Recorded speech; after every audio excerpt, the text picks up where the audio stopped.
Well, good afternoon, everyone. Just a day after Minister Johnston assured the people of Western Australia that the Santos Varanus Island gas plant closure wouldn't affect gas users in Western Australia, including industry, we see the Yarra ammonia plant in the Burrup shut down.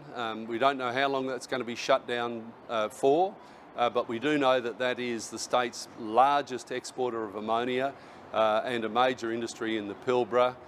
What this highlights is the fragility of our gas supply network. As I've said before, the government have pinned all their hopes following the coal closure on gas backing up our power network. What is clear is that our gas supply is very tight and that it's a real threat to the ability for the government to provide stable power into the future. Yesterday, we also saw Minister Johnston in Parliament doubling down and publicly as well on his, well, I would call it a threat, that he's going to be pursuing legal action, at least getting legal advice about comments made by Dr. Fiona Stanley. Minister Johnston's a minister for the Crown, has been in Parliament for a long time and is really demonstrating a glass jaw on this matter. I think it is frankly ludicrous to imagine that the minister would be contemplating legal action against a former Australian of the Year, someone that he invited along to a summit and gave their forthright opinions at. I might say a summit where there are conflicting statements about what actually occurred, and yet the Premier still refuses to release any minutes from that meeting, and in fact it seems clear that there are in fact no proper minutes taken of what was said at that meeting. Yesterday we saw the protected entertainment precincts bill pass. Look, I think that the intent of that bill is a good intent, and that is the aim is to keep people with criminal records out of, or serious criminal records out of entertainment areas. One of the big issues this state government has is that it's very unlikely that they're going to be able to properly enforce those laws. From June to September this year, we actually saw a reduction in the number of police officers in the police force. We've seen over 400 resignations from the police force this year, and the government are falling well short on their promise to provide 950 additional police in this state.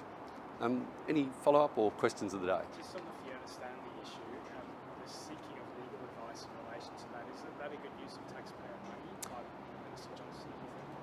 Well, look, you know, if you're in public life, you know, I've had a couple of different stints at different levels in public life. People say things, sometimes people say things that are wrong and even hurtful, but I think for the Minister to be pursuing this action and seeking legal advice with the clear implication that he'll potentially take legal advice against someone of the stature of Dr. Fiona Stanley is I think, dumbfounding.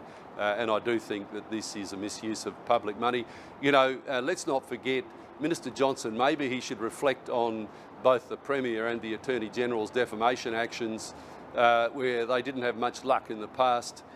So it would appear that, you know, are we going to embark on another exercise of folly, wasting taxpayers' money?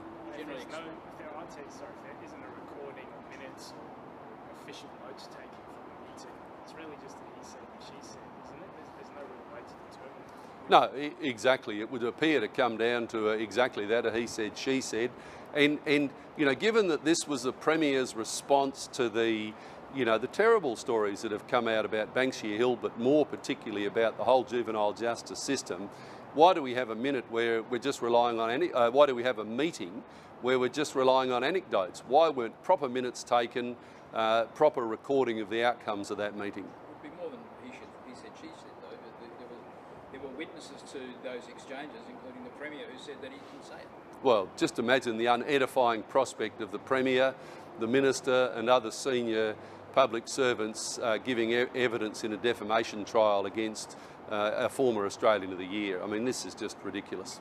And while it's generally accepted that politicians shouldn't roll with the punches, is there a line? I mean, his assessment is that she's accused him of being a racist, and that is pretty hurtful. Then why doesn't he just go and have a discussion with Dr. Stanley, you know, Fiona Stanley? She's a reasonable person. I'm sure he could have that discussion with her and resolve this. gas. Is there any evidence that that you're aware of that Perth and the southwest has been impacted by that gas shortage? Not at this stage. I'm not aware, but what I said yesterday in relation to this matter, what happens is that gas is taken away from industry first. Now, I don't know the detail of the contractual issues in relation to where that supply should have gone. But what we do see is Minister Johnston yesterday said there would be no impact on businesses, no impact on consumers, and yet a day later we see our largest ammonia export facility shut down because it can't get gas. What it illustrates is exactly what I said, and that is we have a real issue in this state with tightness in our gas supply, and the pending closure of the coal-fired power stations in Collie is going to substantially exacerbate that issue. The Minister said yesterday that there's 11 supply points and there's domestic facilities that are underutilised. So is it other companies like Chevron, Woodside that aren't pulling their weight, or where's the issue here? There's plenty of gas to go around. Yeah, look, that's what the Minister said, and here we are a day later with the facility shut down and nothing on the horizon to say when that will open. So there may be some ability for other companies to supply more gas, but clearly supply is tight. It does heighten the need for the Midwest gas projects to be developed and come on stream to bring gas into the market. And there is a real fundamental issue here. The gas pipeline coming to Perth is fundamentally limited to 845 terajoules a day. And when they shut down those coal-fired power stations, they won't be able to get enough gas down that pipeline for days when we don't have wind.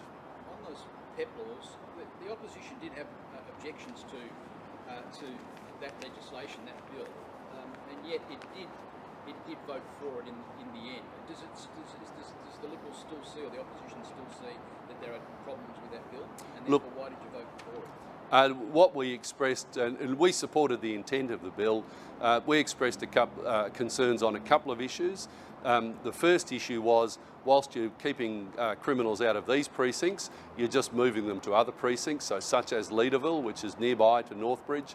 So people can, you've got criminals that can go into one precinct, but not another. The second one was, how is the government going to actually enforce this? Especially when they actually have a net reduction in police from June to September this year. And there was secrecy previously, last week there was secrecy about the settlement between John Holland and the state government. The ministers revealed that they have now paid John Holland $38 million. Is that a good deal? They say that they can save 16 weeks or $20-odd million worth of legal fees. If you recall when the Premier initially announced the legal actions that they were embarking upon, their view was that they were going to recover very substantial sums of money to the state, and they failed. Once again, we've got the government's embarked upon a legal process, and now we have the state paying out $38 million. Clearly the Premier's optimism was unfounded. And at least we do have some clarity around it though, for once? Well, drag kicking and screaming, Jeff, to be transparent about this. I mean, we asked them, they refused to release it. They said their good old catch-all of commercial incompetence. Now the minister's come out. It's intriguing to know why the minister has suddenly decided that it isn't commercial incompetence when they were hiding behind that up until this morning. The government and the nurses are at the impasse in their wages negotiations. Should the government give them the 5% in efforts? Look, we've said all along that the government needs to negotiate in good faith on this negotiation in relation to the pay offer. The nurses clearly believe that that's an inappropriate pay offer, but again, I'll reinforce, it's more than just pay. I mean, you don't get 3,000 nurses leaving their workplace, coming to protest at Parliament just over the simple issue of pay. This is as much as anything about the way nurses and midwives are treated in the hospitals. They're not treated with respect, and I hear that in the chamber in this place. It's time for the government to sit down and deal with a broad range of issues. As the Shadow Health Minister has already said, she believes that a higher pay offer would be appropriate, and the government needs to seriously consider that.